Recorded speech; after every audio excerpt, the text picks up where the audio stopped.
Hello guys, कैसे हैं आप? उम्मीद करते हैं आप सब खैरियत से होंगे, खुश होंगे भाई। तो देखते हैं नेक्स्ट पार्ट। केवल मेरी एक दुर्दशा हो तुम। ओए यार, केवल मेरी एक दुर्दशा। मैं सम्राट विचित्रवीर पुत्र धृतराष्ट्र आज तुम्हें अस्वीकारता हूं। क्या यार? हस्तिनापुर भले ही तुम्हें साम्राज्ञी माने, किंतु ये धृतराष्ट्र तुम्हें अपनी पत्नी कभी नहीं मानेगा।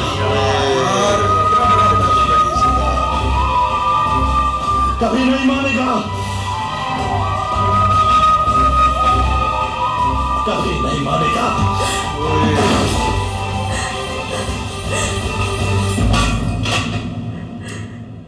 क्या बंदा है यार ये अक्कड़ इसमें बहुत ज्यादा है यार।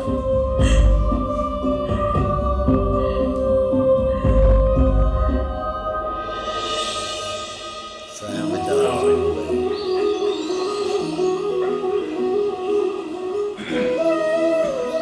समय के आरंभ से ही मनुष्य को एक प्रश्न सदा पीड़ा देता है कि वो अपने संबंधों में अधिकतम सुख और कम से कम दुख किस प्रकार प्राप्त कर सकता है। क्या आपके सारे संबंधों ने आपको संपूर्ण संतोष दिया? विचार कीजिए।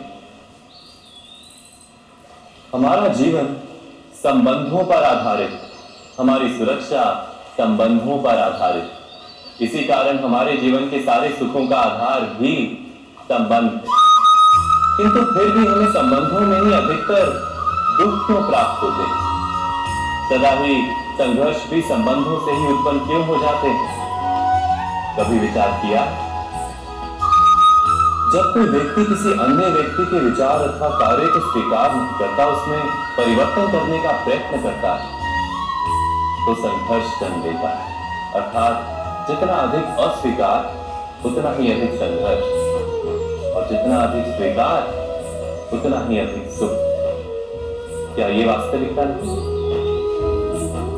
यदि मनुष्य स्वयं अपनी अपेक्षाओं पर अंकुश, अपने विचारों को बदले, किसी अन्य व्यक्ति में परिवर्तन करने का प्रयत्न ना कर स्वयं अपने भीतर परिवर्तन करने का प्रयास करे, तो क्या संबंधों में संतोष प्राप्त करना इतना कठिन? अर्थात क्या स्वीकार ही संबंध का वास्तविक अर्थ नहीं? स्वयं विचार कीजिए।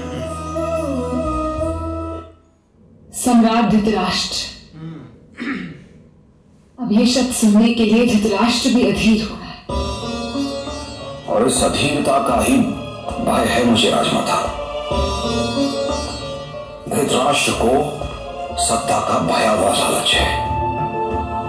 वो किंचित अपने अंधत्व को, अपनी इस कमी को सत्ता से पूर्ण करने का स्वप्न देखा। ऐसा किसके साथ नहीं होता भीष्म? इसमें धृतराष्ट्र का कोई दोष नहीं है। माता में माँ आपने पर्दा डालना है। मैं धृतराष्ट्र की स्थिति से सहानुभूति रखता हूं, किंतु धृतराष्ट्र हृदय से अपने अंधत्व को स्वीकार नहीं कर पाया है। और जो मनुष्य स्वयं अपनी पीड़ा से बाहर ना आ पाए, वो राजा बनकर प्रजा की पीड़ा को क्या समझ पाएगा? हमारे पास अन्य उपाय भी तो नहीं है भीष्म। धृतराष्ट्र कुरुओं में ज्येष्ठ पुत्र है, ज्येष्ठ। किंतु ये भी तो सोचो कि धृतराष्ट्र नेत्रहीन है। यदि वो राजा ना बन पाया तो वो क्या करेगा? वो महामंत्री या सेनापति तो नहीं बन सकता। नहीं। उसका तो जीवन व्यर्थ हो जाएगा भीष्म। पांडु सेना नायक बन के राष्ट्र का और उसका रक्षण करेगा। विदुर धर्म ज्ञानी है, वो धृतराष्ट्र का मार्गदर्शन करेगा। धृतराष्ट्र विदुर को महामंत्री पद पर नियुक्त करेगा राजमाता?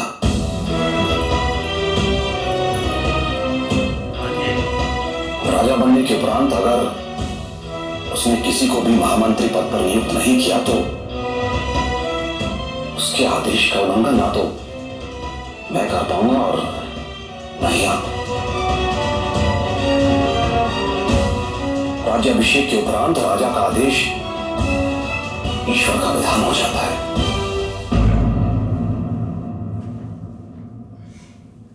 तो राज्याभिषेक के विधि से पूर्व ही हम पांडु को सेनापति और विदुर को महामंत्री घोषित करेंगे, किंतु हस्तिनापुर को अखंड रखने के लिए धृतराष्ट्र का राज्याभिषेक अनिवार्य है।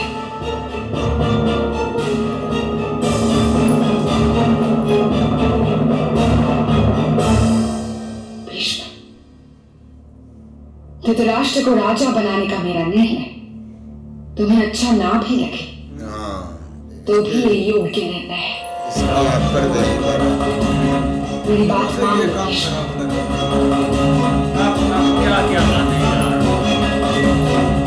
सारे साम्राज्य का बड़ा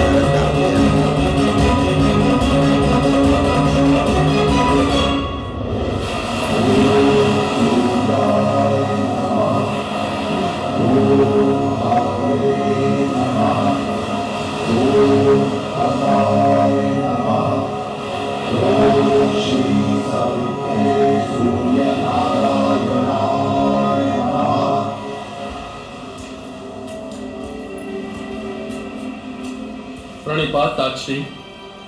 आओ विदुर, महामंत्री पद की शपथ लेने से पूर्व आशीर्वाद लेने आए हो वत्स? अनुमति लेने आया हूं ताक्षी। अनुमति? कैसी अनुमति पुत्र? मुक्ति की। ऐसी शपथ लेने दायित्व से मुक्ति प्राप्त हुई। हस्तिनापुर के राज परिवार ने एक दासी के पुत्र को बहुत प्रेम, बहुत आदर और बहुत विश्वास दिया है ताक्षी। विदुर, तुम सम्राट विचित्रवीर के पुत्र हो, सही बात। जैसे धृतराष्ट्र और पांडु हैं। हाँ जी, मेरी दृष्टि में कभी कोई भेद नहीं किया। सही बात। फिर भी ताक्षी वे दोनों रानियों के पुत्र हैं। कभी किसी बात पर कीचड़ उछलेगा तो उसका लांछन मुझे लगेगा ताक्षी, उन्हें नहीं।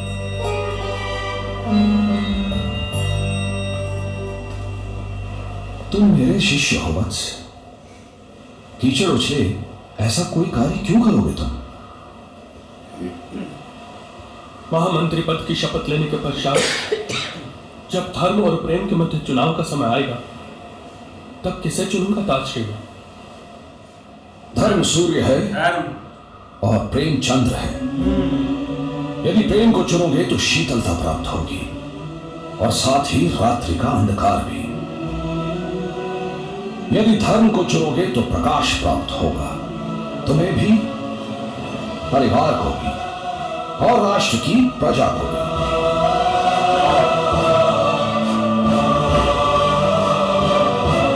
जाओ विदुर, महामंत्री पद की शपथ ग्रहण करो और धर्म के साथ अपने कर्तव्य का निर्वाह करो। आए जो आज्ञा ताक्षी। क्या बात। आयुष्मान भव।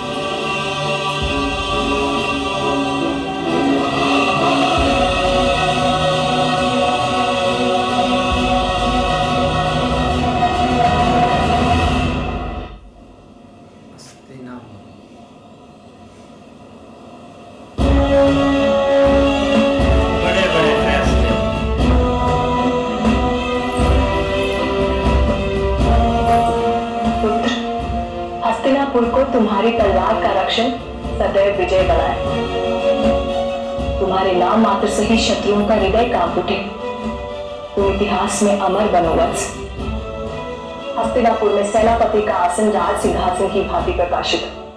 राज सिंहासन की भांति प्रकाशित होने का अधिकार किसी दूसरे आसन को नहीं। जानती हूँ, फिर भी यही प्रार्थना करती हूँ कि तुम्हारा आसन प्रकाशित हो।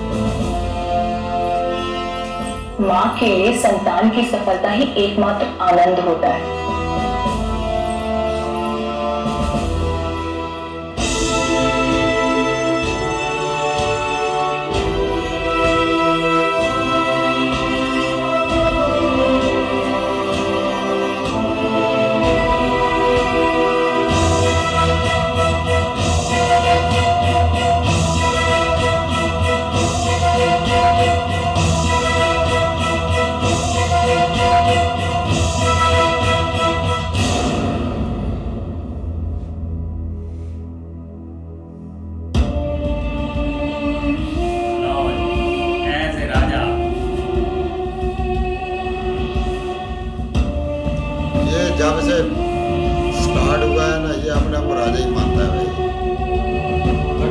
बेटा है ना, इसीलिए राजा ये। मैं हस्तिन वंश सम्राट शांतनु का पौत्र और सम्राट विचित्रवीर का पुत्र आज हस्तिनापुर के राज्य धरा को अपने हाथों में धारण करता हूं।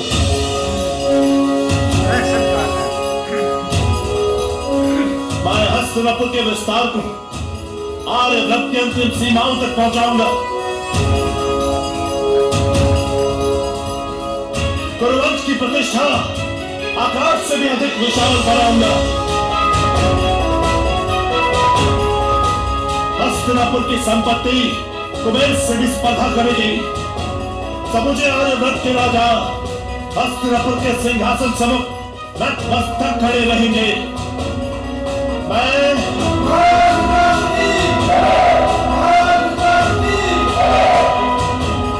सम्राट धृतराष्ट्र आज ये शपथ लेता हूं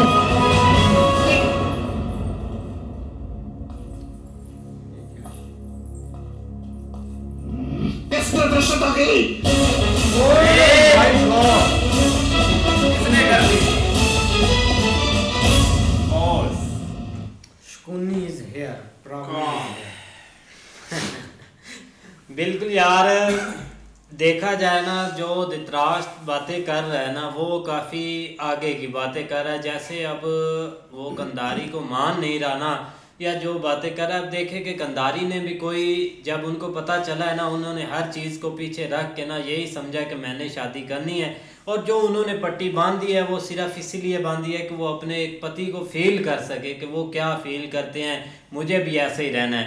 लेकिन अभी टाइम के साथ मान जाएंगे साथ। नहीं ऐसे ही है यार, बहुत सारी चीज़ें चेंज हो रही है हस्तिनापुर में। अब सब आपने एक पोजीशनों में आएंगे, लेकिन देखो आगे आगे रिजल्ट क्या होंगे। जब कोई चीज़ आपको मिलती है तो वो चीज़ निखरती है, रिजल्ट आपने दिखाती है, तो वो भी इधर भी होगा मुझे लग रहा है। भाई उसने तो गांधारी को भाई ये कह दिया कि मैं तुम्हें स्वीकार ही नहीं करता, मैं तुम्हें भाई वो भाई अपनी छोड़ के उसको चला गया था। अब जब भाई वो कर रहा था, रिहर्सल कर रहा था अपनी, जो उसने शपथ लेनी है उसकी, तभी भाई दूसरा ना क्या कहते हैं गांधारी और उसका भाई दोनों आए हैं और भाई वो क्रोध में आ गया।